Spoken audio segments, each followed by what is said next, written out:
నమస్తే దేవి, welcome to story board. మరికొద్ది రోజుల్లో శరన్నవరాత్రులు ప్రారంభం కాబోతున్నాయి. ఇప్పుడు దేశవ్యాప్తంగా బంగారం ధరలు భారీగా పెరిగాయి. గత చరిత్రలో ఎన్నడూ లేనంతగా బంగారం ధర పెరిగింది. 10 నెలల్లోనే 16,000 పెరిగింది. ఏడాదిలో బంగారం ధర ₹1,00,000 దాటం ఖాయంగా కనిపిస్తోంది. వెండి ధరలు కూడా బంగారంతో పోటీ పడి పరుగులు తీస్తున్నాయి. బంగారం మళ్లీ భగ్గుమంటోంది.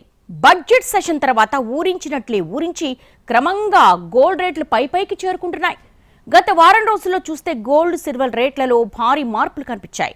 ఒకే బాట తగ్గేదలే అన్నట్లుగా వెళుతూ పబ్లిక్ ను పరేషాన్ చేస్తున్నాయి బంగారం ధరలు. అమెరికా కేంద్ర బ్యాంక్ ఫెడరల్ రిజర్వ్ వడ్డీ రేట్లను తగ్గించిన తరుణంలో బంగారం ధరలు మళ్లీ అప్ ట్రెండ్లోకి వచ్చేశాయి. మరొక వైపు పండగ సీజన్ మొదలు కావడంతో డిమాండ్ పెరిగిపోయింది. గత వారంలోనే 3,000కు పైగా పెరిగింది గోల్డ్ రేటు. సిల్వర్ ధరలు కూడా బంగారంతో పాటు నేల చూసి ఇప్పుడు క్రమంగా పుంజుకుంటున్నాయి. ప్రస్తుతం హైదరాబాద్ నగరంలో కిలో వెండి ₹1,00,000 దాటేసింది. దేశీయంగా పసిడి ధర మళ్లీ పెరిగింది. 10 గ్రాముల 24 క్యారెట్ల బంగారం ధర 78,000కు చేరుకుంది. అంతర్జాతీయంగా పసిడికి డిమాండ్ నెలకొనడం, దేశీయంగానూ వర్తకుల నుంచి కొనుగోళ్లు కొనసాగుతూ ఉండడం పసిడి ధరలకు రెక్కలు రావడానికి కారణాలుగా మార్కెట్ నిపుణులు విశ్లేషిస్తున్నారు. మరోవైపు వెండికి కూడా పసిడితో సమానంగా డిమాండ్ కొనసాగుతోంది. ద్రవ్యోల్బణం కట్టడికి ఇన్నాళ్లు వడ్డీ రేట్లు పెంచుకుంటూ వచ్చిన కేంద్ర బ్యాంకులు ఇప్పుడు వృద్ధికి ఊతమిచ్చేందుకు వడ్డీ రేట్లను తగ్గించేందుకు ముందుకొస్తున్నాయి. దీనికి తోడు పశ్చిమాసియాలో మరోసారి ఉద్రిక్త పరిస్థితులు నెలకొనడం కూడా పసిడికి డిమాండ్ ఏర్పడిందని చెబుతున్నారు. డాలర్ ధర క్షీణించడం కూడా మరో కారణమని అంచనా. ఫెస్టివల్ సీజన్, పెళ్లిళ్ల తరుణంలో గిరాకీ పెరగడంతో బంగారానికి రెక్కలొచ్చాయి. రానున్న రోజుల్లో బంగారం ధర ₹1,00,000 దాటేయడం ఖాయమని చెబుతున్నారు ఆర్థిక నిపుణులు. దీపావళికి ఈ రేటు కాస్త మరింత పెరిగే అవకాశం ఉంది. గోల్డ్ రేట్లు సరికొత్త గరిష్టాల్ని తాకాయి. దాదాపు ప్రతి సెషన్లో కూడా ఆల్ టైమ్ గరిష్ట విలువల్ని తాకుతున్నాయి. ఈ క్రమంలోనే తాజాగా మరోసారి జీవనకాల గరిష్టాన్ని నమోదు చేసింది. ఫెడ్ వడ్డీ రేట్లను ఊహించిన దానికంటే ఎక్కువగా 80 బేసిస్ పాయింట్లు తగ్గించడంతో బంగారం ఇంకా ఆకర్షణీయంగా మారిపోయింది. US dollar bond yields demand తగ్గడంతో బంగారంపైకి ఇన్వెస్టర్లు ఆసక్తి చూపిస్తున్నారు. దీంతో స్వతహాగానే డిమాండ్ పెరిగి విలువ కూడా పెరుగుతుంది. ఇదే ఊపులో కొనసాగితే రానున్న కొద్ది రోజుల్లో పసిడి వెండి ధరలు ఎక్కడికి చేరుతాయనే భయాందోళనలు నెలకొన్నాయి. ప్రతి ఏడాది వెలికితీసే బంగారంలో 5వ వంతు సెంట్రల్ బ్యాంకర్ల వద్దనే జమ అవుతోంది. ఇక సగటు ప్రజల విషయానికొస్తే వారికి బంగారంతో భావోద్వేగపూరితమైన బంధం ఉంది. ఒక తరం నుంచి మరో తరానికి బంగారం బదిలీ అవుతుంది. పండుగలు, వివాహాల సీజన్ వచ్చిందంటే బంగారం దుకాణాలు కొనుగోలుదారులతో నిండిపోతాయి.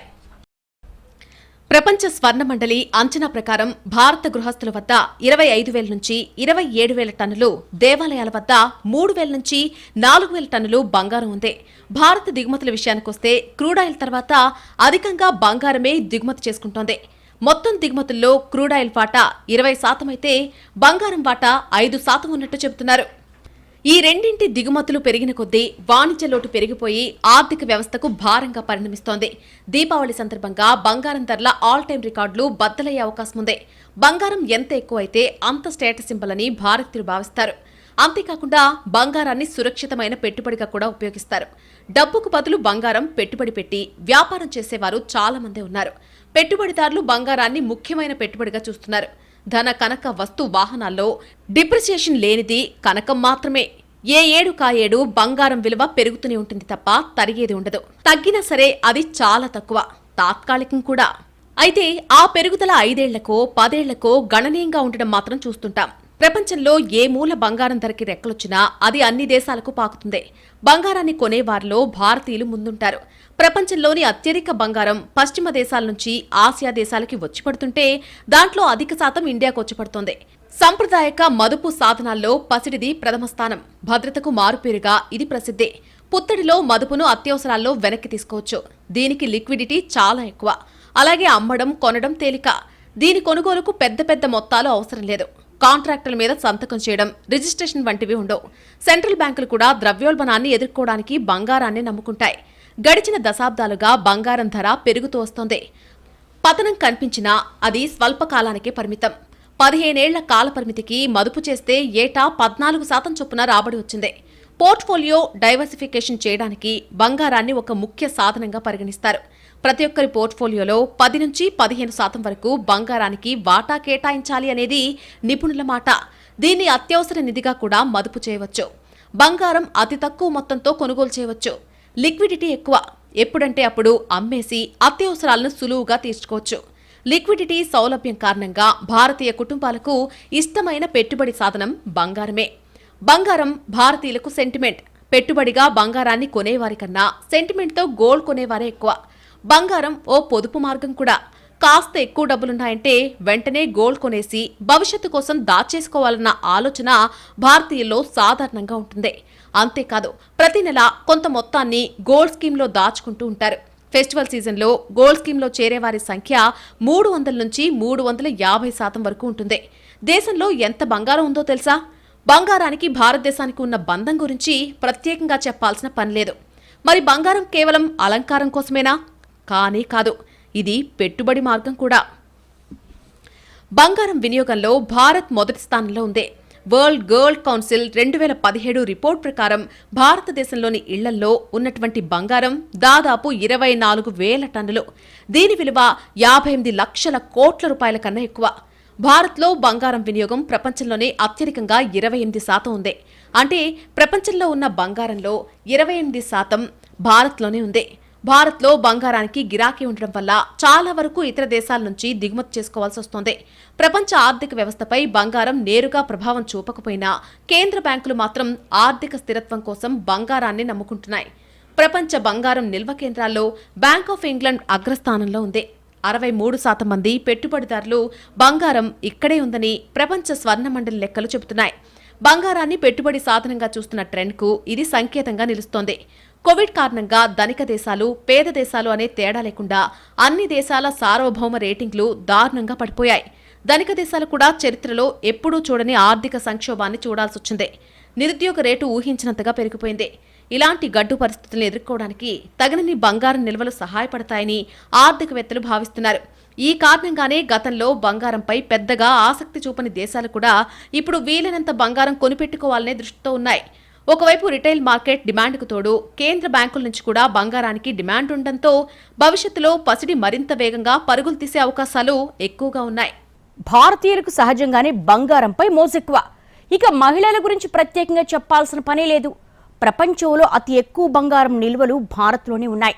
బంగారాన్ని భద్రమైన పెట్టుబడిగా భావించడం మన దేశంలో తరతరాల నుంచి ఉంది. దేశంలో ఎంత బంగారం ఉందో తెలుసా?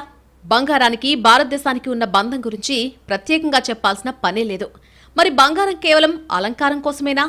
కానీ కాదు, ఇది పెట్టుబడి మార్గం కూడా. బంగారం వినియోగంలో భారత్ మొదటి స్థానంలో ఉంది. ధన్తెరస్, దీపావళి వచ్చిందంటే బంగారం షాపులకు పండగే పండుగ. భారత్లో బంగారానికి గిరాకీ ఉండడం వల్ల చాలా వరకు ఇతర దేశాల నుంచి దిగుమతి చేసుకోవాల్సి వస్తోంది. ప్రపంచంలో బంగారం ఉత్పత్తి చేసే 5 అతిపెద్ద దేశాలు చైనా, అమెరికా, ఆస్ట్రేలియా, దక్షిణాఫ్రికా, రష్యా. ఈ దేశాల నుంచి భారత్ బంగారం దిగుమతి చేసుకుంటోంది. 2018 నాటి వరల్డ్ గోల్డ్ కౌన్సిల్ లెక్కల ప్రకారం అమెరికా సెంట్రల్ బ్యాంక్ ప్రపంచంలోనే అతిపెద్ద బంగారం నిల్వ. ఆ బ్యాంకులో 8,000 టన్నులకు పైగా బంగారం నిల్వ ఉంది. నిల్వల జాబితాలో 10వ స్థానంలో ఉన్న భారత రిజర్వ్ బ్యాంకులో 560 టన్నులకు పైగా బంగారం ఉంది. బంగారం వర్తకుల నుంచి బంగారం కొనుగోలు చేయడమే మనకున్నటువంటి ఏకైక లాభదాయకమైన మార్గమా అంటే కాదని చెప్పాలి. దీనికి పలు మార్గాలున్నాయి. భౌతికంగా అంటే ఆభరణాలు, బంగారం బిస్కెట్లు, గోల్డ్ కాయిన్స్ కొనడం. ఇవి ఆభరణాల దుకాణాలు లభిస్తాయి. ఇక రెండవది డిజిటల్ గోల్డ్, మరొకటి సావరిన్ గోల్డ్ బాండ్లు. భారత్లో డైమండ్స్, ప్లాటినం ధరలు కూడా వేగంగా పెరుగుతున్నాయి. బంగారం, వెండితో పోలిస్తే వీటి ధరల్లో పెరుగుదల చాలా ఎక్కువ. అయితే నమ్మకం విషయానికొస్తే మాత్రం బంగారానికే గోల్డ్ మెడల్ దక్కుతుంది. వెండి, బంగారాలకు డిమాండ్ చాలా ఎక్కువ. ఎందుకంటే ప్రజలు వీటిని సురక్షితమైన పెట్టుబడిగా భావిస్తారు. బంగారం కొనుగోళ్లంటే ఒకప్పుడు నగలు కొనడమే అనుకునేవాళ్లు. కానీ ఇప్పుడు వాటిలో కూడా చాలా పద్ధతులొచ్చాయి. చాలా మంది వేరే వేరే పద్ధతుల్లో ఇన్వెస్ట్ చేయడం కన్నా ఆభరణాల్ని కొనడమే మేలంటారు. అయితే ఆభరణాలతో ఒక ప్రమాదం ఉంటుంది. వాటిని దొంగలెత్తుకొళ్లొచ్చు, లేదా అవి పాతపడిపోవచ్చు. రెండవది డిజిటల్ గోల్డ్. కావాలంటే మీరు బంగారం బిస్కెట్లను లేదా కడ్డీలను ఆన్లైన్లో కొనుగోలు చేయొచ్చు. కొన్ని మొబైల్ వ్యాలెట్లు, వెబ్సైట్లలో డిజిటల్ గోల్డ్ అమ్ముతున్నారు. ఇప్పుడు కొన్ని బంగారు పథకాలు కూడా అందుబాటులో ఉన్నాయి. వాటినే గోల్డ్ కాయిన్ స్కీమ్స్ అంటున్నారు. రిజిస్టర్డ్ ఎంఎంటీసీ అవుట్లెట్లు, బ్యాంకులు, పోస్ట్ ఆఫీసుల ద్వారా నాణాలను కొనుగోలు చేయొచ్చు. గోల్డ్ సేవింగ్ స్కీముల్లో ఒక నిర్ణీత కాలం పాటు నెలకు కొంత చొప్పున నగదు డిపాజిట్ చేయాల్సి ఉంటుంది. నిర్ణీత కాలం పూర్తయ్యాక డిపాజిట్ చేసిన విలువకు సమానమైన బంగారం కొనుక్కోవచ్చు. గోల్డ్ ఎక్స్చేంజ్ ట్రేడ్ ఫండ్ విషయానికొస్తే బంగారం ధరలపై ఆధారపడి ఈటీఎఫ్ విలువలో హెచ్చుతగ్గులుంటాయి. అయితే ఇందులో ఇన్వెస్ట్ చేయాలంటే ట్రేడింగ్, డీమ్యాట్ ఇలాంటి అకౌంట్లు తప్పనిసరి. ప్రభుత్వం ఎప్పటికప్పుడు సావరిన్ గోల్డ్ బాండ్లు విడుదల చేస్తుంటుంది. 2-3 నెలలకోసారి వీటిని విడుదల చేస్తూ విండో ఓపెన్ చేస్తుంది. ఈ విండో వారం రోజుల పాటు తెరిచి ఉంటుంది. దీపావళి, ధనత్రయోదశి సందర్భంగా సొంత అవసరాలతో పాటు బహుమతులుగా ఇచ్చేందుకు జరిపే కొనుగోళ్లు అధికంగా ఉంటాయి. వ్యక్తులతో పాటు కార్పొరేట్ సంస్థలు ఇందులో ముందుంటాయి. ఉన్నతోద్యోగులకు బంగారం, వెండి నాణాలు గతంలో ఎక్కువగా ఇచ్చేవారు. ఉత్తర భారతీయుల కంపెనీలు, వాణిజ్య సంస్థల్లో దీపావళికి బోనస్లు ఇస్తుంటారు కనుక ఆ మొత్తంలో భార్యా పిల్లల కోసం పసిడి కొనుగోలు చేయడమూ ఎక్కువే. బంగారానికి మహిళలకు విడదీరాని బంధం ఉంటుంది. శుభకార్యాలు, పండుగలు, వేడుకలు, వివాహాలు ఇలా ఏదైనా సరే బంగారం కొనుగోలు చేయాలని ఆసక్తి చూపిస్తూ ఉంటారు. ఇక మన పెద్దలు కూడా ఇదే సూచిస్తుంటారు. సురక్షితమైన పెట్టుబడి బంగారమే అని చెబుతుంటారు. అందుకే దీన్ని అంత డిమాండ్ ఉన్న ఒక వస్తువుగా భావిస్తూ ఉంటాం. చేతిలో డబ్బులుంటే బంగారం కొనమని సలహా ఇస్తూ ఉంటారు. ఫ్యూచర్లో ఏదైనా అత్యవసర అనుకోని పరిస్థితులు ఎదురైనప్పుడు ఈ పుత్తడి ఉపయోగపడుతుందని అలా చెబుతూ ఉంటారు. ఇలా కొన్న బంగారం ఆ రోజుల్లో అయితే ఎమర్జెన్సీ ఫండ్లా ఉపయోగపడేది కూడా. పెద్దగా బ్యాంకింగ్ సేవలు, ఇతర ఇన్వెస్ట్మెంట్ ఆప్షన్లు అందుబాటులో లేని రోజుల్లో వారి ముందు చూపు మంచిదే. అందుకే పండగైనా, శుభకార్యమైనా బంగారు ఆభరణాలు కొనుగోలు చేయడం అనేది ఒక ఆనవాయితీగా వస్తోంది. 1942లో క్విట్ ఇండియా ఉద్యమం పతాక స్థాయికి చేరిన సమయంలో 10 గ్రాముల బంగారం ధర సగటు ధర 44 రూపాయలుండేది. ఆ తర్వాత 5 ఏళ్లలోనే ధర రెట్టింపై దేశానికి స్వాతంత్ర్యం వచ్చే నాటికి 88 రూపాయలకు చేరుకుంది. ఈ 77 ఏళ్ల స్వాతంత్ర భారతంలో బంగారం ధర దాదాపు 682 రెట్లు పెరిగింది. దేశంలో బంగారం నియంత్రణ చట్టం 1968లో అమల్లోకొచ్చింది. ఈ చట్టం ప్రకారం పౌరులు నిర్దిష్ట మొత్తం కంటే ఎక్కువ బంగారాన్ని కలిగి ఉండడం నిషేధం. అయితే ఈ చట్టం 1990లో రద్దయింది. బంగారం చట్టపరమైన మూలానికి సంబంధించి యజమాని వద్ద పత్రాలు ఉన్నంత వరకు దేశంలో ఒక వ్యక్తి కలిగి ఉన్న బంగారంపై ఎటువంటి పరిమితులు ఉండవు. బంగారం సంపదకు సంకేతం. ఈ భావన పురాతన కాలంలో, ఆధునిక కాలంలో కూడా మారలేదు. అయితే బంగారంపై పెట్టుబడి పెట్టే విధానం పూర్తిగా మారిపోయింది. ఇంతకుముందు బంగారం విషయంలో ఆభరణాలు, బంగారు కడ్డీలు, నాణేల ద్వారా పెట్టుబడి పెట్టేవారు. ప్రస్తుతం బంగారంలో ఇన్వెస్ట్ చేయడానికి అనేక మార్గాలున్నాయి. తమ పోర్ట్ఫోలియోలో కొంత భాగాన్ని బంగారంలో పెట్టుబడి పెట్టాలని ఎల్లప్పుడూ పెట్టుబడిదారులకు సలహాలిస్తుంటారు నిపుణులు. ఇది పెట్టుబడిలో వైవిధ్యాన్ని తెస్తుంది. ఇతర పెట్టుబడి సాధనాలు దెబ్బతిన్నప్పటికీ దాన్ని బంగారం భర్తీ చేస్తుంది. ఇది పోర్ట్ఫోలియోలో స్థిరత్వాన్ని కలిగిస్తుంది. బంగారం ధరలు మరింత పెరగొచ్చనే అంచనాలున్నాయి. గోల్డ్ రేటు రాబోయే రోజుల్లో ₹1,00,000 వరకు చేరొచ్చని నిపుణులు అంచనా వేస్తున్నారు. వెండి రేటు కూడా భారీగా పెరగొచ్చని అంచనా. అంతర్జాతీయ పరిణామాల ప్రభావంతో బంగారం, వెండి ధరలు భగ్గుమంటున్నాయి. అమెరికా, స్విట్జర్లాండ్లో బ్యాంకులు దివాలా తీయడం, అమెరికాలో వడ్డీ రేట్లు ఇంకా పెంచుతారనే సంకేతాల నడుమ స్టాక్ మార్కెట్లు నష్టపోతున్నాయి. అనిశ్చిత ఆర్థిక పరిస్థితుల్లో సురక్షితమని భావించే బంగారం, వెండిపైకి పెట్టుబడులు మళ్లుతున్నందున ఈ విలువైనటువంటి లోహాల ధరలు బాగా పెరుగుతున్నాయి. బంగారం ఎంత ఎక్కువైతే అంత స్టేటస్ సింబల్ అని భారతీయులు భావిస్తారు. అంతేకాకుండా బంగారాన్ని సురక్షితమైన పెట్టుబడిగా కూడా ఉపయోగిస్తారు. డబ్బుకు బదులు బంగారం పెట్టుబడి పెట్టి వ్యాపారం చేసేవారు చాలా మంది ఉన్నారు. పెట్టుబడిదారులు బంగారాన్ని ముఖ్యమైన పెట్టుబడిగా చూస్తున్నారు. ప్రపంచంలో ఏ మూల బంగారం ధరకి రెక్కలొచ్చినా అది అన్ని దేశాలకు పాకుతుంది. బంగారాన్ని కొనేవారిలో భారతీయులు ముందుంటారు. ప్రపంచంలోని అత్యధిక బంగారం పశ్చిమ దేశాల నుంచి ఆసియా దేశాలకి వచ్చిపడుతుంటే దాంట్లో అధిక శాతం ఇండియాకు వచ్చిపడుతోంది. బంగారం ధర గత 20 ఏళ్లుగా మరింత జోరందుకుంది. 24 క్యారెట్ల 10 గ్రాముల బంగారం ధర 2000 సంవత్సరంలో 4,400 ఉండగా 2005 నాటికి అది 7,000కు పెరిగింది. 2010లో తులం బంగారం ధర 18,500 ఉండగా 2015 నాటికి 26,000కు చేరుకుంది. 2020లో 10 గ్రాముల బంగారం ధర 48,600గా ఉంది. ఇప్పుడు ఏకంగా 78,000కు చేరుకుంది. ఈ గణాంకాల లెక్క ప్రకారం చూస్తే పసిడి ప్రతి 5 ఏళ్లకు సగటున 50 నుంచి 60% దాకా పెరుగుతూ వచ్చింది. ఏడాదికి కనీసం 15% రేటు పెరుగుతోంది. ఇదే జోరు కొనసాగితే త్వరలో కనకం ధర 1,00,000 దాటడం ఖాయమే. బంగారం ధరలు పెరగడానికి ప్రధానంగా 3 కారణాలు చెబుతున్నారు. భారత్ లాంటి దేశాల్లో ఆర్నమెంట్ గోల్డ్ గిరాకీ పెరగడం ప్రధాన కారణం. ఇటీవల కాలంలో బంగారాన్ని పెట్టుబడి ఆప్షన్గా చూస్తూ ఉండడం మరొక కారణం. ఆర్థిక మాంద్యం భయంతో ప్రభుత్వాలు, దేశాల కేంద్ర బ్యాంకులు బంగారం నిల్వలు పెంచుకోవడం అనేది పసిడి పరుగుకు కారణం. ఒకప్పుడు మన దేశంలో బంగారాన్ని కేవలం నగల కోసమే కొనేవాళ్లు. కానీ ఇప్పుడు పరిస్థితి మారింది. స్టాక్ మార్కెట్లలో అస్థిరత, రియల్ ఎస్టేట్ స్లోడౌన్తో బంగారాన్ని ప్రత్యామ్నాయ పెట్టుబడి మార్గంగా చూసే ధోరణి పెరిగింది. చరిత్ర చూసుకుంటే ఏటా గ్యారంటీగా 15% రాబడిస్తున్న పుత్తడికి మించినటువంటి పెట్టుబడి ఇంకేముంది అనే ఆలోచనలొస్తున్నాయి. స్టాక్ మార్కెట్లో హెచ్చుతగ్గులుంటాయి. భూముల విలువలు కూడా స్థిరంగా ఉండవు. బంగారం ధరల్లోనూ తేడాలున్నా ఓవరాల్గా పెరగడమే కానీ తగ్గడం అరుదు అనే వాదన ఉంది. ఈ పాయింటే బంగారంపై పెట్టుబడుల్ని బాగా ఆకర్షిస్తోంది. కొంతకాలంగా ఏ పెట్టుబడి సాధనం కంటే బంగారం ఎక్కువ అనే నమ్మకమైనటువంటి ప్రతిఫలం ఇచ్చిందనే చర్చ కూడా జరుగుతోంది. భారతీయులు బంగారాన్ని సురక్షితమైన పెట్టుబడిగా చూస్తారు. ముఖ్యంగా మహిళలకి ఇది వారి వృద్ధాప్య ఆసరా అని చెప్పొచ్చు. అంతేకాదు, మధ్యతరగతి బంగారం అంటే ఇన్స్టెంట్ మనీ. అవసరానికి క్షణాల వ్యవధిలో క్యాష్ చేసుకునే సౌకర్యం ఉండడమే దాని కారణం. ఇండియాలో బంగారం ఎక్కువగా వినియోగిస్తారు. కేవలం ఆభరణాలు, అలంకరణ వస్తువుగానే చూడకుండా ఇన్వెస్ట్మెంట్ ఆప్షన్గా భావిస్తారు. ప్రస్తుతం టెక్నాలజీ తీసుకొచ్చిన మార్పులతో పెట్టుబడులు చేసే విధానం పూర్తిగా మారిపోయింది. బంగారంలో పెట్టుబడి పెట్టాలనుకుంటే ఫిజికల్ గోల్డ్ మాత్రమే కొనాల్సిన అవసరం లేదు. డిజిటల్ గోల్డ్లో కూడా పెట్టుబడి పెట్టొచ్చు. దీర్ఘకాలిక పెట్టుబడి, పన్ను ప్రయోజనాలను పొందాలని చూస్తున్న వ్యక్తులకు సావరిన్ గోల్డ్ బాండ్లు మంచి ఆప్షన్ అని నిపుణులు సూచిస్తున్నారు. అయితే మన దేశంలో గోల్డ్ బాండ్లు విఫలమయ్యాయి. దీనికి 3 ఏళ్లు లాక్ ఇన్ పీరియడ్ ఉండడం, ఇన్స్టెంట్ మనీ చేసుకునే అవకాశం లేకపోవడం ప్రధాన కారణాలు. పైగా బంగారాన్ని నేరుగా చూడడమే భారతీయులకు ఇష్టం. బంగారం మన దగ్గరుంటే వచ్చే ఫీలింగ్ బాండ్ల రూపంలో రాదనేది చాలా మంది భావన. అందుకే మన దగ్గర ఇంకా సాంప్రదాయ విధానంలోనే బంగారు నగల కొనుగోళ్లు పెరుగుతున్నాయి. మార్కెట్లో ఉన్న పెట్టుబడి సాధనాల్లో బంగారానిది ప్రముఖ పాత్రే. నిజానికి రియల్ ఎస్టేట్, ఫిక్స్డ్ డిపాజిట్ల కంటే అధిక ప్రాధాన్యత మనం బంగారానికే ఇస్తాం. ఎందుకంటే ఇదొక సురక్షిత పెట్టుబడి సాధనం. మరి బంగారంలో ఎంతో కొంత పెట్టుబడి పెట్టాల్సిన సమయం ఇదే అంటున్నారు నిపుణులు. డాలర్తో పోల్చితే రూపాయి మారకం విలువ పతనం, ద్రవ్యోల్బణం, ఆర్థిక మాంద్యం వంటి భయాల మధ్య పుత్తడిలో కొద్ది మొత్తాన్ని దీర్ఘకాలం కోసం ఎంచుకోవచ్చనే అభిప్రాయాలున్నాయి. బంగారం ఒక సురక్షితమైన పెట్టుబడి సాధనంతో పాటు భారతీయులకు సంస్కృతిలో ఒక భాగం కూడా. ప్రపంచవ్యాప్తంగా మనంత భారీగా ఉపయోగించినప్పటికీ అనేక దేశాల వద్ద టన్నుల కొద్దీ బంగారం ఉంది. ఆర్థిక సంక్షోభం వంటి పరిస్థితుల్లో బంగారం సరైన పెట్టుబడి ఎంపిక. ప్రపంచ దేశాల్లోని ప్రభుత్వాలు బంగారాన్ని కొనుగోలు చేసి నిల్వ చేస్తుంటాయి. అందువల్ల పెట్టుబడుల విషయంలో బంగారానికి తగిన చోటివ్వాల్సిందే. కొన్నేళ్లుగా భారత్లో బంగారం నిల్వలు 150 టన్నులు పెరిగాయి. దేశంలో ముఖ్యంగా బంగారు ఆభరణాల రూపంలో భారీగా నిల్వలున్నాయి. కరోనా సమయంలో చాలా దేశాలు బంగారాన్ని అమ్మేసినప్పటికీ భారత్ మాత్రం తన నిల్వలను పెంచుకుంటూ పోయింది. బంగారాన్ని నమ్మకమైన పెట్టుబడిగా చూస్తారు.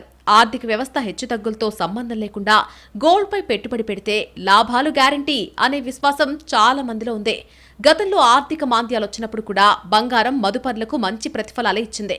ఇదే ఉద్దేశంతో మొన్న కరోనా సమయంలో చాలా మంది గోల్డ్ బాండ్లపై పెట్టుబడి పెట్టారు. ఇక గతంలో ఎప్పుడూ లేని విధంగా వ్యాలెట్ ద్వారా బంగారం కొనుగోళ్లు విపరీతంగా పెరిగాయి. దీంతో గోల్డ్ డిజిటల్ బిజినెస్ కూడా ఊపందుకుంది. ఇప్పటికీ డిజిటల్ గోల్డ్ కంటే నగలకే డిమాండ్ ఎక్కువ. బంగారం చేతిలో ఉంటే, ఆపదలో ఉంటే వెంటనే డబ్బు చేసుకోవచ్చు. అదే గోల్డ్ బాండ్స్ అయితే కనీసం 3 ఏళ్లు ఆగాలి. అందుకే చాలా మంది బంగారం ఆభరణాల కొనుగోలుకే మొగ్గు చూపుతున్నారు. వాస్తవానికి రూపాయి విలువ తగ్గినప్పుడు, మాంద్యం వంటి పరిస్థితుల్లో ప్రజలు పెద్ద ఎత్తున బంగారంపై మదుపు చేయాలని చూస్తారు. ఈ పరిస్థితి బంగారం ధర పెరగడానికి పరోక్షంగా కారణమవుతుంది. కరోనా ప్రారంభ దశలో కూడా ఇదే జరిగింది.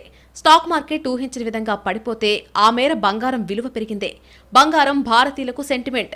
పెట్టుబడిగా బంగారాన్ని కొనేవారి కన్నా సెంటిమెంట్తో గోల్డ్ కొనేవారే ఎక్కువగా ఉంటారు. ఓ పొదుపు మార్గం కూడా. కాస్త ఎక్కువ డబ్బులున్నాయంటే వెంటనే గోల్డ్ కొని భవిష్యత్తు కోసం దాచుకోవాలన్న ఆలోచన భారతీయుల్లో సాధారణమే.